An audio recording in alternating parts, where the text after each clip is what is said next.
नमस्कार, आप सभी का स्वागत है हमारे YouTube चैनल पर। इस वीडियो में हम बात करेंगे हिंद महासागर में, बंगाल की खाड़ी और अरब सागर में प्री मानसून सीजन के दौरान बनने वाले चक्रवाती तूफान की क्या संभावनाएं नज़र आ रही है। यानी कि अप्रैल, मई, जून के दौरान जो भारत के बंगाल की खाड़ी और अरब सागर हैं, यहाँ पर चक्रवाती तूफान को लेकर के क्या संभावनाएं अभी नज़र आ रही है, विस्तार से हम इस वीडियो में बात करेंगे। और साथ ही जानेंगे प्री मानसून सीजन के दौरान देश भर में कितनी बारिश होने की संभावनाएं बन रही है। तो आइए चलते हैं। वीडियो शुरू करने से पहले आपसे एक निवेदन है कि अगर आपने अभी तक चैनल को सब्सक्राइब नहीं किया है तो प्लीज़ सब्सक्राइब कर लें, ताकि हम जब भी वीडियो अपलोड करें तो आपको नोटिफिकेशन मिल जाए। तो सबसे पहले अगर हम बात करें प्री मानसून सीजन के दौरान हिंद महासागर और प्रशांत महासागर में जो स्थितियां हैं वो किस तरीके से बनी रहने की संभावनाएं हैं, वो आप यहाँ पे देख सकते हैं। यानी कि प्रशांत महासागर की अगर हम बात करें तो अगले 3 महीनों के दौरान अप्रैल, मई, जून, यहाँ पे आप देख सकते हैं नीनो 3.4 रीजन में जो तापमान है वो किस तरीके से कंडीशन यहाँ पे बनी रहने की संभावनाएं हैं।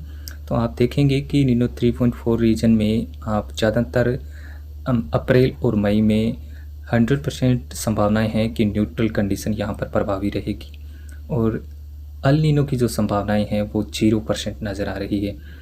जबकि आप देखेंगे कि जून में जाकर के अल नीनो थोड़ा सा उभर सकता है, हल्का अल नीनो जून के दौरान देखने को, यानी कि 6% संभावनाएं बन रही है, लेकिन कंडीशन जो है वो न्यूट्रल ही रहेगी। तो यहाँ पे आप ग्राफिक में भी देख सकते हैं, धीरे धीरे जो है ये ऊपर की तरफ उड़ता हुआ दिखाई दे रहा है, यानी कि अल नीनो की संभावनाएं धीरे धीरे बढ़ती हुई नज़र आएगी जून के बाद में। लेकिन ला नीना जो कि आगे चल कर के मानसून सीजन में जो है वो ला नीना की जो संभावनाएं हैं वो 0% तक नज़र आ रही है। इसके बाद अगर हम बात करें हिंद महासागर में आयोडी की जो स्थिति है वो अप्रैल से लेकर के जून तक किस तरीके से बनी रहने की संभावना है, तो आप देख सकते हैं कि हिंद महासागर में अप्रैल में आयोडी की यानी कि जो औसत तापमान है वो 0.4 डिग्री सेल्सियस के आसपास रहने की संभावनाएं हैं, जो कि यानी कि एक पॉजिटिव आयोडी के अंतर्गत रहेगा। और न्यूट्रल रहने की जो संभावनाएं हैं वो 28% है, वहीं पर पॉजिटिव आयोडी की जो संभावना है वो 71% तक नज़र आ रही है।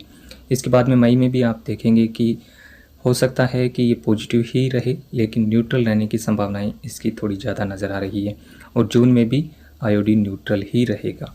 ये जो संभावनाएं हैं वो आयोडी और नीनो 3.4 रीजन में जो आने वाले 3 महीनों का जो प्रेडिक्शन है वो कुछ इस तरीके से है। यानी कि प्रशांत महासागर में भी स्थितियाँ न्यूट्रल रहेगी, तो वहीं पर अप्रैल में आयोडी की स्थिति पॉजिटिव रहेगी, उसके बाद में मई और जून में ये न्यूट्रल हो जाएगा। यहाँ पे आप देख सकते हैं कि सी सरफेस टेम्परेचर है, यानी कि जो समुद्री सतह का जो तापमान है वो यानी कि अप्रैल से लेकर के जून तक किस तरीके से रहने की संभावनाएं हैं। तो यहाँ पे आप देख सकते हैं हिंद महासागर और प्रशांत महासागर में आपको स्थितियाँ नज़र आ रही है, जहाँ पे आप यहाँ पे देख सकते हैं कि बॉक्स बने हुए हैं जो कि नीनो 3.4 जो मिडल रीजन है, यहाँ पे नीनो 3.4 को मेज़र किया जाता है। जब यहाँ पे आप देख सकते हैं नीनो 1, नीनो 2 और नीनो 3 का ये बॉक्स आपको नज़र आ रहा है। नीनो 4 जो कि यानी कि कुछ मिडल और पश्चिमी भागों में नीनो 4 का मेज़र किया जाता है, लेकिन नीनो 3.4 रीजन में जो तापमान होता है उसी को यहाँ पे जो है वो अल नीनो और ला नीना की जो कंडीशन है वो यहीं पर प्रदर्शित की जाती है। लेकिन यहाँ पे आप देख सकते हैं कि आने वाले समय में अगले 3 महीनों के दौरान ये स्थिति हालांकि न्यूट्रल ही रहने की संभावना को प्रदर्शित कर रही है, बहुत ज़्यादा यहाँ पे बदलाव होने की संभावना नहीं है।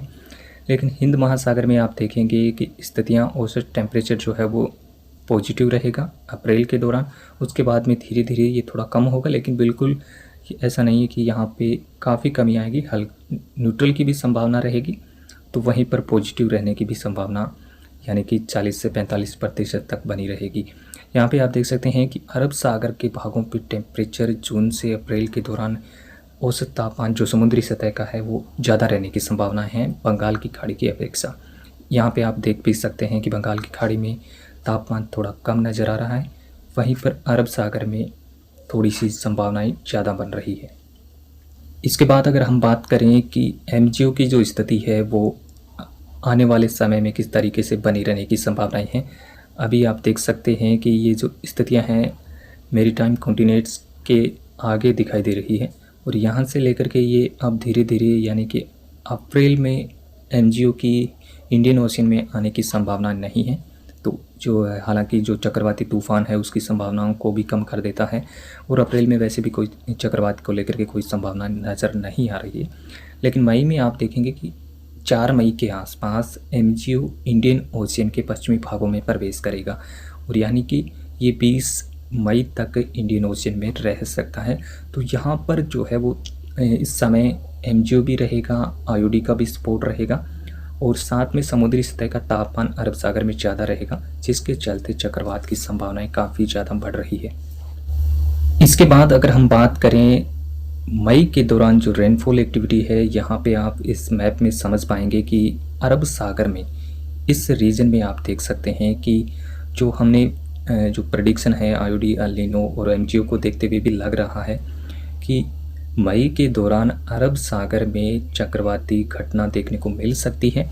हालांकि उस चक्रवात का कौन सी दिशा में जाएगा, कहां पर हिट करेगा, वो एक अलग बात है। उसका जब चक्रवात बनेगा तो उसके बाद में ही उसका सही से जो है वो पूर्वानुमान लगाया जा सकता है।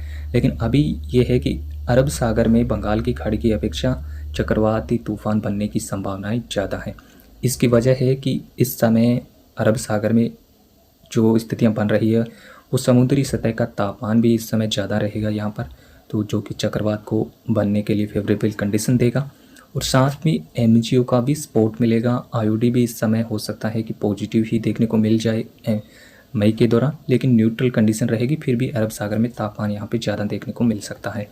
तो इस वजह से अरब सागर में जो संभावनाएं हैं वो काफ़ी ज़्यादा हैं चक्रवात को लेकर के, यानी कि हम कह सकते हैं कि 70 से 75% संभावनाएं चक्रवात को लेकर के अरब सागर में नज़र आती है। तो वहीं पर 20 से 25% तक ही संभावना जो है वो बंगाल की खाड़ी में, यानी कि बंगाल की खाड़ी में मई में चक्रवाती तूफान बनने की संभावना बहुत कम है, यानी कि नए के बराबर है।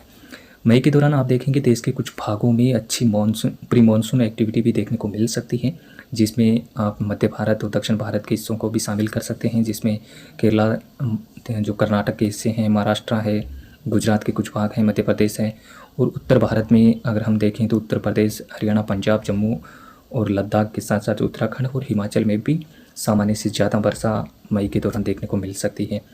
और कुछ भागों में बारिश की गतिविधियाँ कम रहेगी, तो वो इलाके हैं अरुणाचल और आसाम के उत्तरी भाग, नागालैंड, इन भागों में थोड़ी सी स्थितियाँ कम रहेगी। उड़ीसा, वेस्ट बंगाल के भागों में भी सामान्य से कम वर्षा देखने को मिल सकती है। ये जो स्थितियाँ हैं वो मई के दौरान अभी नज़र आ रही है। कुछ इस तरीके की कंडीशन बनी रहने की संभावनाएं दिखाई दे रही है। इसके बाद अगर हम बात करें कि जो यानी कि जून के दौरान जो है वो कुछ स्थितियां इस तरीके से नज़र आएगी इस साल मानसून सीजन के दौरान। तो यहाँ पे आप देखेंगे कि जून में बंगाल की खाड़ी में कुछ घटना होने की संभावनाएं हालांकि ज़्यादा नज़र आ रही है अरब सागर की अपेक्षा। तो हो सकता है कि जून के यानी कि 1 जून से 15 जून के बीच में ये एक्टिविटी देखने को मिल सकती है। और इस समय मध्य बंगाल की खाड़ी में साइक्लोन या फिर डिप्रेशन जैसी गतिविधियाँ होने की संभावना काफ़ी ज़्यादा रहेगी। और इस समय पूर्वोत्तर और कुछ मध्य भारत के सेंट्रल इंडिया के भागों में मानसून की अच्छी बारिश इस समय तक देखने को मिल सकती है। और ज़्यादातर बारिश का अगर हम बात करें, सामान्य से ज़्यादा बारिश की जो संभावनाएं हैं वो उत्तर प्रदेश, बिहार, झारखंड, मध्य प्रदेश, उड़ीसा, महाराष्ट्र और तेलंगाना, ये जो रीजन है यहाँ पर जून के दौरान काफ़ी अच्छी वर्षा होने की भी संभावना नज़र आ रही है। जबकि तमिलनाडु, आंध्र प्रदेश और कुछ एक जो कर्नाटका के इलाके हैं यहाँ पर इस रीजन में थोड़ी सी कम वर्षा भी दिखाई दे रही है। तो वहीं पर पूर्वी भारत में भी इस दौरान जून के दौरान विशेष करके यहाँ पे थोड़ी सी कम बारिश की संभावनाएं नज़र आ रही है। और हो सकता है 30 जून तक के जो मानसून की एंट्री है वो राजस्थान के दक्षिणी भागों तक देखने को मिल सकती है। और 7-8 जुलाई के आसपास मानसून देश के ज़्यादातर भागों को कवर करने की ऐसी संभावनाएं जो है वो नज़र आ रही है। तो कुछ इस तरीके से आने वाले दिनों के दौरान मानसून और प्री मानसून की जो साइक्लोन की संभावनाएं हैं वो कुछ इस तरीके से हमने इस वीडियो में डिस्कस किया है। और मई जून में जो बारिश भी है वो देश के ज़्यादातर भागों में अच्छी रेनफॉल होने की संभावनाएं बन रही है। और इसके बाद में भी कोई अगर बदलाव होगा स्थितियों में तो हम उसके बारे में आपको ज़रूर अपडेट करेंगे। फिलहाल इस वीडियो में इतना ही। धन्यवाद, नमस्कार।